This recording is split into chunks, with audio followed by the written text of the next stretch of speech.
तो कैसा पाथ बनाएगा? अगर चार्ज पार्टिकल मैग्नेटिक फील्ड में एंट्री मारता है एक एंगल थीटा पे जो कि 90 डिग्री नहीं है, तो चार्ज पार्टिकल कैसा पाथ बनाएगा?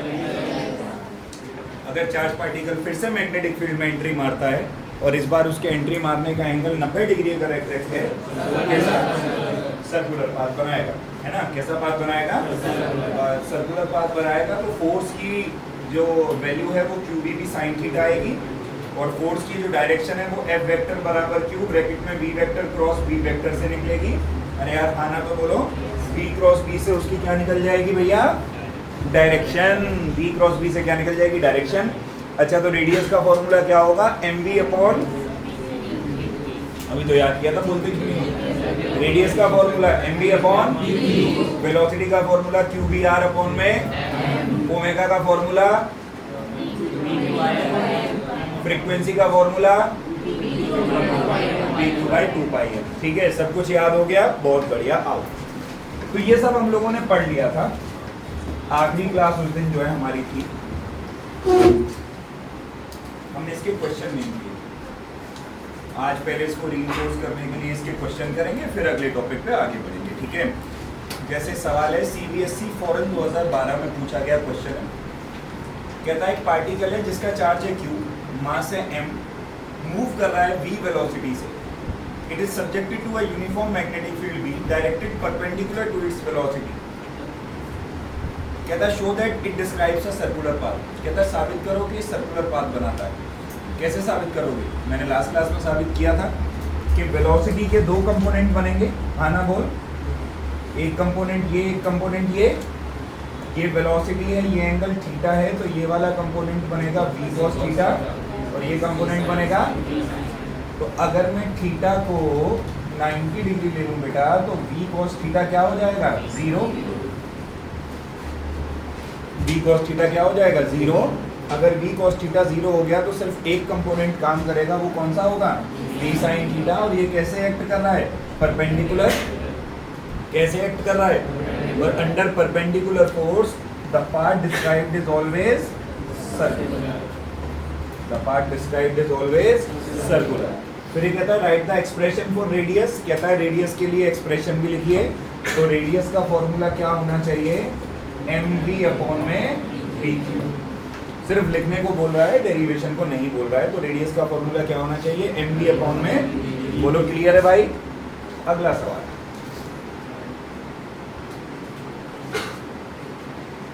कहता है वो कंडीशन लिखो, ध्यान से समझना इसको। कहता है वो कंडीशन लिखो जिसमें एक इलेक्ट्रॉन अनडिफ्लेक्टेड पास हो जाएगा in the presence of crossed electric and magnetic field.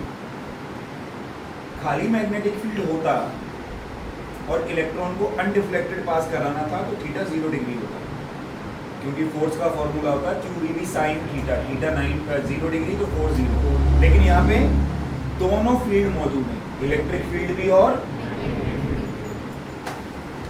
कह रहा है अब बताओ इलेक्ट्रॉन आए भी और पास भी हो जाए, अनडिफ्लेक्टेड पास हो जाए, ऐसा कब पॉसिबल है? ऐसा सिर्फ तब पॉसिबल है जब इलेक्ट्रिक फोर्स और मैग्नेटिक फोर्स एक दूसरे के क्या हो जाएं? इक्वल। ताकि दोनों एक दूसरे को क्या कर दें? कैंसल। और कैंसिल कर देंगे तो पार्टिकल कैसे पास होगा? स्ट्रेट। कैंसिल कर देंगे तो पार्टिकल कैसे पास होगा? अच्छा, इलेक्ट्रिक फील्ड का फॉर्मूला QE, मैग्नेटिक फील्ड का formula QVB sign theta. Theta यहाँ पे 90 होता है, क्रॉस दिया हुआ है ना, कहाँ गया? क्रॉस इलेक्ट्रिक और मैग्नेटिक फील्ड है, तो थीटा कितना डिग्री? 90 डिग्री। तो Q ने Q को E बराबर क्या आ गया? या B बराबर क्या आ गया? ध्यान से समझियो, V बराबर क्या आ गया? E/B। कि अगर पार्टिकल की वेलोसिटी इलेक्ट्रिक और मैग्नेटिक फील्ड के रेशियो में है तो वो अनडिफ्लेक्टेड पास कर जाएगा। कुछ याद आता हो, मैं तुझे कुछ याद दिलाता हूं, इलेक्ट्रोमैग्नेटिक वेव में C का फॉर्मूला भी क्या आया था? तभी वो अनडिफ्लेक्टेड निकलती है हमेशा। कैसे ही फील्ड में से गुजार दे, इलेक्ट्रोमैग्नेटिक वेव लाइट हमेशा क्या निकलती है? अनडिफ्लेक्टेड, क्योंकि उसकी वेलोसिटी इलेक्ट्रिक और मैग्नेटिक फील्ड के रेशियो के बराबर होती है। वेलोसिटी अगर इलेक्ट्रिक और मैग्नेटिक फील्ड के रेशियो के बराबर आएगी तो हमेशा कैसे पास होगा? अनडिफ्लेक्टेड। ये प्रिंसिपल इस्तेमाल किया जाता है एक डिवाइस को बनाने में, जिस डिवाइस को हम लोग बोलते हैं वेलोसिटी सेलेक्टर। जिस डिवाइस को हम क्या बोलते हैं? वेलोसिटी। सुन मेरी बात को सुन। मान ले बहुत सारे चार्ज पार्टिकल हैं तेरे पास, बहुत सारे, उनमें से तुझे वो पार्टिकल छांटने हैं जिनका वेलोसिटी का रेशियो E/v होगा। तो तू क्या काम कर, उन सभी पार्टिकल को क्रॉस इलेक्ट्रिक और मैग्नेटिक फील्ड में से पास करा दे। जिनकी वेलोसिटी E/v के रेशियो में होगी वो तो सीधे चले जाएंगे, और बाकी सारे कोई गोला बनाएगा, कोई हेलिकल बनाएगा, कोई कुछ बनाएगा, इससे अलग हो जाएंगे। अरे यार हाँ ना तो बोल, नहीं आई बात समझ में? मैं तेरे को थोड़ा सा विजुअलाइज करके दिखाता हूं। इसमें देख, जैसे मान ले ये यहां पे इलेक्ट्रिक फील्ड है E, और यहीं पे मैग्नेटिक फील्ड भी है, यहीं पे मैग्नेटिक फील्ड भी है B।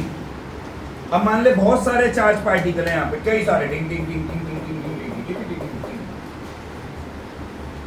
तेरे को वो निकालने हैं जिनकी वेलोसिटी E/v है, इसमें से पास करा दे। जिनकी वेलोसिटी E/v होगी वो तो कैसे जाएंगे? अनडिफ्लेक्टेड। और बाकी के जब इसके अंदर घुसेंगे तो कोई हेलिकल पाथ बनाएगा, कोई सर्कुलर पाथ बनाएगा, कोई कैसा ही पाथ बनाएगा। आर पार सिर्फ कौन होगा? जिसकी वेलोसिटी E/v के बराबर होगी। जिसकी वेलोसिटी किसके बराबर होगी? सिर्फ वो ही निकल पाएगा बाहर, बाकी कोई भी बाहर।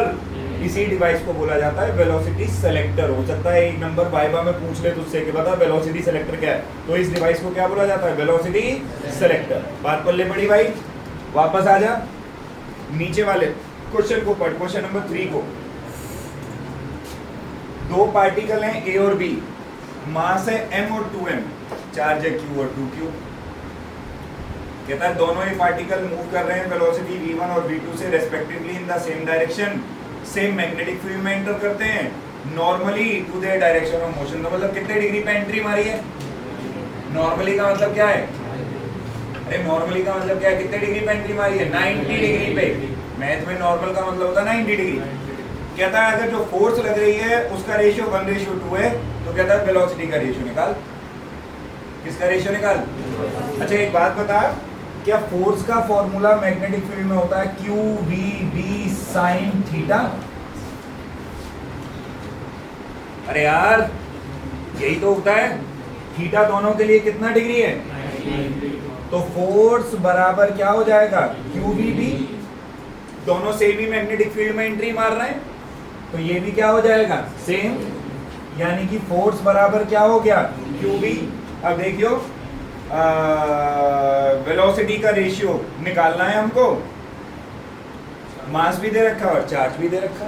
चार्ज Q है और 2Q है, तो देखियो देख FA क्या हो जाएगा? Q इंटू में V1, और FB क्या हो जाएगा? दूसरे पे चार्ज कितना है? इंटू में V2। अरे हाँ ना तो बोल। और तेरे को FA और FB का रेशियो दे रखा 1:2। तो अगर तू FA अपॉन FB कर दे तो Q से Q तो मरा, V1/2V2, और FA अपॉन FB कितना दे रखा है? 1/2 बराबर V1/2V2। 2 ने 2 को मारा, V1/V2 बराबर क्या आ गया? 1। That is the answer. अरे आया नहीं आया? उतार फटाक से। चार्ज नहीं दिया, बताओ। इधर देख, प्रोटॉन होता है क्या? 1H1। न्यूट्रॉन होता है क्या? 1H2। जब कभी भी, ध्यान से सुन ले बात, जब कभी भी रेशियो निकालना हो, क्या निकालना हो? रेशियो। एटॉमिक नंबर को चार्ज की जगह और मास नंबर को मास की जगह इस्तेमाल किया जा सकता है, ठीक है? जब कभी भी रेशियो निकालना हो तो एटॉमिक नंबर को चार्ज की जगह और मास नंबर को मास की जगह इस्तेमाल किया जा सकता है। बेसिक केमिस्ट्री है ये। ऐसा इसलिए कर सकते हैं क्योंकि एटॉमिक नंबर ही बराबर होता है नंबर ऑफ प्रोटॉन्स के। एटॉमिक नंबर ही बराबर होता है किसके? नंबर ऑफ अब देख, रेडियस का फॉर्मूला है mv अपॉन में dq। mv क्या होगा? मोमेंटम। तो मैं ये भी तो लिख सकता हूं कि रेडियस का फॉर्मूला है मोमेंटम अपॉन में b इंटू में q। अब तो ध्यान लगा के देख, उसमें साफ साफ तेरे को क्वेश्चन में दे रखा है कि दोनों का मोमेंटम क्या है? सेम। यानी कि मोमेंटम कांस्टेंट हो गया, दोनों सेम मैग्नेटिक फील्ड में घूम रहे हैं, तो b भी क्या हो गया? सेम। और क्योंकि दोनों का ही एटॉमिक नंबर 1 है तो चार्ज भी क्या हो गया? इसलिए रेडियस भी क्या आएगी? सेम। यानी कि रेडियस ऑफ प्रोटॉन अपॉन में रेडियस ऑफ न्यूट्रॉन क्या आएगा? 1:1। मुझे नहीं पता तुमने 1:2 कैसे निकाला है। पहली बात तो ट्रेजेक्टरी का मतलब है पाथ। कहता है एक इलेक्ट्रॉन और एक प्रोटॉन है, पैरेलल एक दूसरे के मूव कर रहे हैं इन द सेम डायरेक्शन, दोनों का मोमेंटम भी बराबर है, दोनों का मोमेंटम भी बराबर है। Enter into a uniform magnetic field which is at right angle. देख ये चीज तेरे को बहुत ध्यान से देखनी है, कितने डिग्री पर एंट्री मार रहे हैं? अब तू बता, 90 डिग्री पर एंट्री मारेंगे तो दोनों ही क्या बनाएंगे? सर्कल। तो ट्रेजेक्टरी तो सर्कुलर होगी, लेकिन लिखा कैसा जाए? क्या दोनों सेम डायरेक्शन में सर्कल बनाएंगे? नहीं, प्रोटॉन क्योंकि पॉजिटिव और इलेक्ट्रॉन क्योंकि नेगेटिव है, तो इनके सर्कल बनने की डायरेक्शन क्या होगी? अपोजिट। तो इस क्वेश्चन का आंसर क्या लिखा जाएगा? They will form circles in opposite direction. अच्छा एक और बात बताओ, 1 मिनट, सिर्फ इतना लिखने से बात नहीं बनेगी। जो सर्कल ये बनाएंगे उस सर्कल का रेडियस क्या होगा? सेम होगा या अलग अलग होगा? सेम होगा। क्यों? क्योंकि उसने क्या दे रखा है कि मोमेंटम दोनों का, दोनों सेम मैग्नेटिक फील्ड में घुस रहे हैं। अच्छा इलेक्ट्रॉन और प्रोटॉन का चार्ज भी क्या होता है? सेम। तो रेडियस की वैल्यू सेम होगी, बस डायरेक्शन क्या होगी? अपोजिट। लिख दे, ये लिखना पड़ेगा, नहीं तो नंबर नहीं मिलेंगे। पाथ कैसा बनेगा? सर्कुलर। पाथ अगर सर्कुलर बनेगा तो रेडियस का फॉर्मूला mv अपॉन, दोनों की स्पीड क्या है? सेम, इसे हटा दे। सेम मैग्नेटिक फील्ड में, इसे हटा दे। इलेक्ट्रॉन प्रोटॉन का चार्ज भी सेम होता है, इसे भी हटा दे। मतलब रेडियस डायरेक्टली प्रोपोर्शनल किसके आ गई? और mass of electron is less than mass of, तो therefore radius of electron is less than radius of. लिख ले, ऐसे लिखेगा, ऐसे लिखेगा पेपर में। अलग से डायग्राम ना बना के इसी का इस्तेमाल कर लूं। इधर देखो सभी लोग ध्यान से, ये प्रोटॉन ये इलेक्ट्रॉन, अब ये जाएंगे उस दिशा में जिस दिशा में इन पे क्या लगेगी? फोर्स। ये बात तो सही है कि सर्कल बनाएंगे, लेकिन सर्कल उस दिशा में बनेगा जिस दिशा में इन पे क्या लग रही होगी? फोर्स। अब फोर्स का जो फॉर्मूला हम लोगों ने पढ़ा है भाई, वो होता है F वेक्टर बराबर Q V vector cross of. यानी कि अगर F वेक्टर की डायरेक्शन पता लगानी है तो V क्रॉस V पता लगाना पड़ेगा। अब ये कैसे पता लगाया जाता है? राइट हैंडेड रूल से। सीधे हाथ की उंगलियों को वेलोसिटी की डायरेक्शन में रखो, तो ये रहा वेलोसिटी, और इन्हें ऐसे घुमाओ कि घूम के मैग्नेटिक फील्ड की तरफ जाए। फील्ड है अंदर, तो कैसे घूमेगा? कुपच। अंगूठा किधर गया? ऊपर। जिधर अंगूठा जाएगा उधर ही फोर्स लगेगी, तो अंगूठा ऊपर जा रहा है, मतलब प्रोटॉन ऐसे जाएगा, तो इलेक्ट्रॉन इसके बिल्कुल तो अपोजिट जाएगा, तो इलेक्ट्रॉन। और एक चीज और ध्यान रखना, जो तुम देख पा रहे होगे, प्रोटॉन का पाथ थोड़ा बड़ा बनाया हूं मैं और इलेक्ट्रॉन का पाथ थोड़ा, क्योंकि एक्चुअली मैंने दिमाग लगाया है रेडियस प्रोटॉन की ज्यादा होगी, रेडियस प्रोटॉन की। हालांकि वो सेकंड पार्ट में कह भी रहा है कि सर्कुलर पाथ का रेडियस निकाल, इलेक्ट्रॉन और प्रोटॉन का। तो देखियो रेडियस का फॉर्मूला क्या होता है? mv अपॉन में, हाँ तो देख दोनों सेम मैग्नेटिक फील्ड में आए, सेम वेलोसिटी से आए, तो वेलोसिटी और v तो सेम हो गए। अरे यार हाँ ना बोल। और क्योंकि एक इलेक्ट्रॉन है और एक, तो चार्ज दोनों का क्या हुआ? तो रेडियस डायरेक्टली प्रोपोर्शनल किसके आई? तो रेडियस ऑफ इलेक्ट्रॉन अपॉन में रेडियस ऑफ प्रोटॉन बराबर मास ऑफ इलेक्ट्रॉन अपॉन में क्या हो जाएगा? भाई रेडियस मास के रेशियो में आएगा। अब यहाँ पे तुमको मास की वैल्यू रखनी पड़ेगी 9.1 इंटू 10 की पावर माइनस 31 अपॉन में 1.67 इंटू 10 की पावर माइनस 27। इसको कैलकुलेट कर दो, तुम्हारे रेडियस का रेशियो निकल जाएगा। समझ में आई बात? हमेशा याद रखना। एक चीज और बता देता हूँ, जिस डायरेक्शन में अंगूठा जाएगा, जिस डायरेक्शन में अंगूठा जाएगा, सर्कल का सेंटर उसी डायरेक्शन में होगा। सर्कल का सेंटर, सर्कल का सेंटर। अब इसी क्वेश्चन में एक चीज और समझ लेते, सुन चल, जब बात चली है तो समझा ही देता हूँ। मान ले वो प्रोटॉन को ऐसे ना भेजता, वो कहता प्रोटॉन ऐसे जा रहा है,